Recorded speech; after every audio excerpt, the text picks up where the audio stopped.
ఆండాళ్ కిళ్ళి. ఆండాళ్ అమ్మవారి చేతిలో ఉండే చిలుక కథ. విల్లిపుత్తూరుకే విభవాన్ని వస్గి తిరునామం సార్థకం అయ్యేట్లు శ్రీని కృప చేసిన పరమకారుణ్యమూర్తి శ్రీ గోదాదేవి. వటపత్రశాయి దేవాలయంలో ఆండాళ్కి ప్రత్యేక సన్నిధి ఉంటుంది. వివిధ రకాల పూల మాలికలతోనూ ఆభరణాలతోనూ అలంకరించబడిన అమ్మవారు ప్రసన్న వదనంతో దర్శనమిస్తూ ఉంటుంది.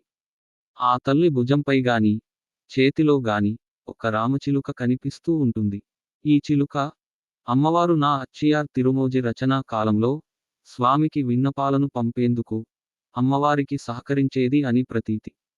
సుఖ బ్రహ్మయే ఈ చిలుక అని అంటారు. అమ్మవారి చెలిగా ఈ చిలుకను భావిస్తారు విల్లిపుత్తూరు వాసులు. శ్రీవిల్లిపుత్తూరులోని అమ్మవారి ఆలయాన్ని దర్శించినట్టయితే ఈ రామచిలుక తయారీ విషయంలో చాలా శ్రద్ధ తీసుకుంటారట.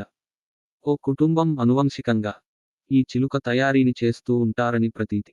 సగ్గుబియ్యం ఆకులతో చిలుకను తయారు చేసి దానిమ్మ మొగ్గను దాని ముక్కుగా అమర్చుతారు. నిజంగా రామచిలుకే అమ్మవారి భుజంపై వాలిందా అన్నంత సహజంగా అది కనిపిస్తూ ఉంటుంది. ప్రతినిత్యం ఇలా చిలుకను తయారు చేసి అమ్మవారి ఉత్సవమూర్తి భుజంపై అలంకరిస్తూ ఉంటారు.